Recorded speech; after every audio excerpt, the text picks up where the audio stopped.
कई बार आप में से ही बहुत सारे लोगों के ऐसे प्रश्न होते हैं कि वो हमें भी सोचने पर विवश कर देते हैं। लेकिन फिर भी प्रश्न होता है तो प्रश्नों का उत्तर होता है, उत्तर के साथ हमें भी कुछ एक नए सिरे से चिंतन करके और एक नई बात खोजने पर हमें भी विवश कर देती है। आप में से ही एक दर्शक हैं संजय कुमोला जी, उनका प्रश्न था, क्या गुरुजी रुद्राक्ष नुकसान कर सकता है? एक पल के लिए तो मैं भी सौट रहा कि क्या रुद्राक्ष नुकसान कर सकता है, लेकिन फिर मुझे लगा हाँ, रुद्राक्ष नुकसान कर सकता है। किस स्थिति में? जब हमें उसकी जानकारी ना हो। वैसे मैं आपको एक बात बड़ा स्पष्ट शुरुआत में ही कर देता हूँ, रुद्राक्ष का ऐसा कोई भी नुकसान, ऐसा साइड इफेक्ट नहीं है जैसा आप सोच रहे हैं।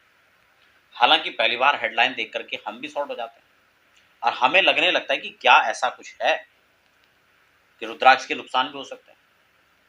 मैं आपको बताने वाला हूँ रुद्राक्ष के फायदे और नुकसान कैसे कैसे हो सकते हैं। साथ ही मैं आपको इस कार्यक्रम के दौरान रुद्राक्ष की धारण करने की विधि, अगर आप रुद्राक्ष माला से जप करते हैं, उसके बारे में कुछ संक्षिप्त में आपको यहाँ पर बताने वाला हूं। आगे बढ़े उससे पहले एक निवेदन भी रहेगा छोटा सा, अगर आप पहली बार चैनल को विजिट कर रहे हैं तो चैनल को सब्सक्राइब करने के लिए ये बिल्कुल सही मोड है। हाँ, बिल्कुल सही सुना, चैनल को सब्सक्राइब करके बेल आइकन को प्रेस कर लेंगे ताकि आने वाले अपडेट्स भी आपको प्राप्त होती रहेंगी। देखिए, रुद्राक्ष पहनने के नुकसान सुनने में बड़ा अटपटा सा लग रहा है, क्योंकि रुद्राक्ष कोई सामान्य कोई पदार्थ नहीं है, कोई सामान्य वस्तु नहीं है। ये भगवान देवादिदेव का कृपा प्रसाद है, इसे कहते हैं रुद्राक्ष। भगवान शिव के अक्ष से उत्पन्न होने वाला यह एक वृक्ष और उसका फल है। इसलिए भला ये नुकसान कैसे कर सकता है, लेकिन किस स्थितियों में इसके नियम हैं, क्या कैसे धारण करना चाहिए, क्या खान पान का नियम रखना चाहिए और किन बातों की सावधानी यहां पर रखनी चाहिए। कई बार लोगों का प्रश्न होता है कि किसी मृतक को छू लिया, किसी अपवित्र वस्तु को छू लिया, मांस मदिरा का सेवन कर लिया, तो क्या रुद्राक्ष ऐसी स्थिति में धारण किया जा सकता है? इसी को विस्तार से हम लोग समझेंगे। देखिए, सबसे पहले तो ये रुद्राक्ष जब हम लोग लेकर के आते हैं, हालांकि रुद्राक्ष के बारे में बृहद एक कार्यक्रम मैंने आपको पहले उपलब्ध कराया, जिसमें मैंने और भी डिटेल में बहुत सारी चीजें जो उसकी पहचान को लेकर के, कीमत को लेकर के है, और बहुत सारी चीजें मैंने उसमें अनेक प्रसंग और बिंदुओं को लिया। लेकिन देखिए, कोई भी कार्य हम करते हैं, हर काम का एक नियम होता है, हर काम की एक विधि होती है। ठीक इसी प्रकार से रुद्राक्ष धारण की भी विधि होनी चाहिए। अगर हम रुद्राक्ष, देखिए रुद्राक्ष तो हर सनातनी को पहनना चाहिए। रुद्राक्ष पहनते हैं, तुलसी पहनते हैं, यहां पर बड़े स्पष्ट नियम है। तामसी वस्तु का सेवन आप करते हैं। अब कई लोग इसमें लहसुन प्याज को भी बार बार मेंशन करते हैं। कई बार अनेकों बार ये प्रश्न आता है कि क्या लहसुन प्याज खा सकते हैं? भैया, बड़े शौक से खा सकते हैं अगर आप खाते हैं तो, क्योंकि लहसुन प्याज खाने में कोई ऐसी बुराई नहीं है। लहसुन प्याज का विरोध वो लोग कर रहे हैं जो सब कुछ खा जाते हैं और फिर जो है अपने नियम को खा रहे हैं, अपनी सच्चाई को खा जाते हैं, अपनी जमीर को बेचकर खा जाते हैं और फिर कहते हैं कि लहसुन प्याज ना खाएं। भाई, वो तो औषधि है, औषधि गुणों से संपन्न है। आयुर्वेद के अंदर तो तमाम उसको खाने की हर जगह सहज और सहमति दी गई। हाँ, वो तामसी वस्तु है थोड़ा, तो आप देव कार्य करें, आप पूजन करें, कोई अनुष्ठान करें तो उसका छोड़ दें, उसको कोई दिक्कत नहीं है। नवरात्रि है, शिवरात्रि है, श्रावण है, मत खाएं। आगे पीछे उसको औषधीय रूप में आप ग्रहण कर सकते हैं, बिल्कुल कोई दिक्कत नहीं है। तो दूसरा, यहां पर आपने पहना हुआ है, खा लिया तो कोई बहुत बड़ी आपत्ति नहीं है, बहुत बड़ा यहाँ पर कोई ऐसा संकट नहीं है। आप फिर उसे सुचिता पवित्रता के साथ गंगा जल से धो करके पुनः धारण कर सकते, कोई इसमें बड़ा अपराध नहीं है। हाँ, अगर आप जो है मांस मदिरा का सेवन करते हैं तो सबसे पहले तो आप छोड़ ही दें, ज्यादा अच्छा है।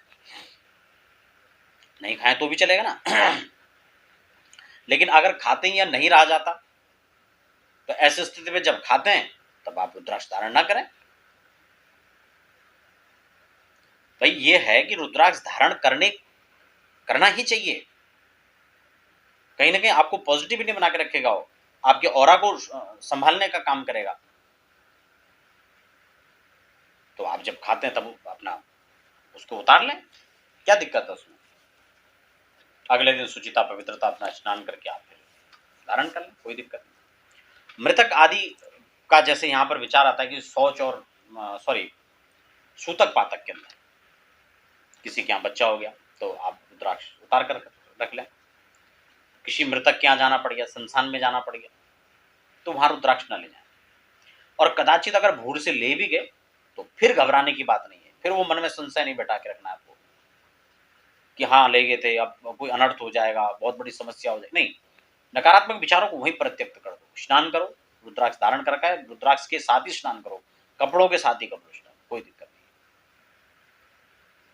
ठीक है ना। पुनः गंगा जल से उसको शुद्ध कीजिए, गरा के फिर स्नान कीजिए, गंगा जल का फिर पान कीजिए, गोमूत्र का पान कीजिए, और फिर पुनः गंगा जल से कच्चे दूध से उसको धो करके और फिर आप धारण कर लीजिए, कोई दिक्कत नहीं। चाहे स्वतंत्र रूप से माला आपने धारण की हो या फिर आपने रुद्राक्ष कोई सिंगल पीस धारण किया, एक ही बात है, एक ही नियम, कोई खास अंतर नहीं। माला, कई बार माला को लेकर के बात आती है, हमारी माला है, हमने गले में धारण कर रखी है, जब मन करता है तो हम उसे उतार के जब भी कर लेते हैं, क्या जब कर लेना चाहिए? नहीं। अगर धारण की भी आपकी माला है तो आप उसे जप ना करें। वह पहनने के प्रयोग में आ सकती है, फिर जप के प्रयोग में नहीं आ सकती। हाँ, जप की माला है, आप उसे पहनना चाह रहे हैं तो आप पहन लें, लेकिन फिर आप उसे जप नहीं कर सकते, शर्त यह। तो कुल मिलाकर के जप के लिए माला अलग और धारण करने के लिए माला अलग होनी चाहिए। अपनी माला 40 दिन तक जिस माला को आप जप कर लेते हैं वो प्रतिष्ठित हो जाती है, वो आपके मंत्रों का प्रभाव और आपकी पूरा जो एक पॉजिटिविटी होती है उस माला के अंदर बन जाती है, वो जो है एक माला एक तरफ से जीवित हो जाती है। ऐसी प्रतिष्ठित माला को किसी को हाथ नहीं लगाना देना चाहिए, किसी को देखने के लिए, परखने के लिए, छूने के लिए बिल्कुल कदाचित ना दें।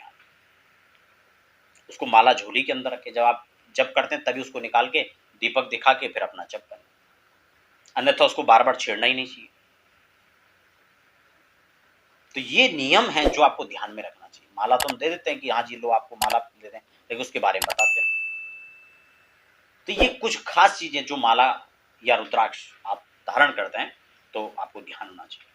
नुकसान किस अवस्था में करेगा, कोई ऐसी अवस्था नहीं है। हाँ, आप जानबूझ के रुद्राक्ष पहन रहे हैं, आप मांस मदिरा का भक्षण कर रहे हैं, आप स्त्री प्रसंग में लिप्त हैं और फिर आप चाहते हैं कि आपका कल्याण हो, तो नहीं, तब उसमें नुकसान ही होगा। अन्यथा रुद्राक्ष का कोई साइड इफेक्ट नहीं है। स्त्रियां क्या रुद्राक्ष पहन सकती हैं, ये भी कई बार प्रश्न होता है।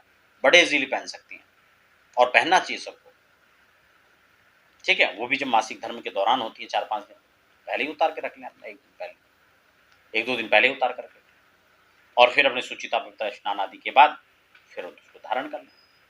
तो कुल मिलाकर साइड इफेक्ट कुछ नहीं है, रुद्राक्ष के नुकसान नहीं हो सकते हैं। हाँ, आपको कुछ बातों का ध्यान रखना है, उसके साथ आप रुद्राक्ष धारण करें।